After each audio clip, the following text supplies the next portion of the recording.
Magandang hapon mga kapatid, mga kaibigan. Patuloy po tayo sa pagpapasalamat sa Diyos sa araw-araw na buhay.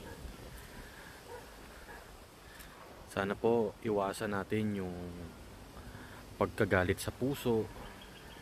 Huwag natin hayaan na magkaroon tayo ng galit sa puso dahil nakakasama po yun, sabi ng Diyos sa tao. Tama nga naman. Dahil marami pong tao ngayon na hindi nakakapag-isip ng tama dahil sa galit. Nagkakaroon ng resulta na yung iba pumapatay, yung iba nakakasakit,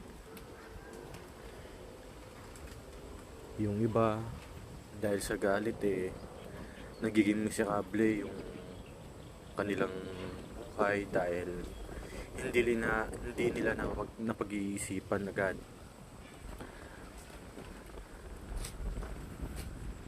Bilang Kristiyano, hindi po namin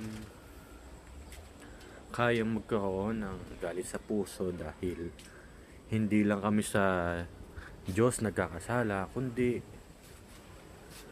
sa tao din. At nakakarumi po ng puso ang galit sa puso. Maraming salamat po. Ito nga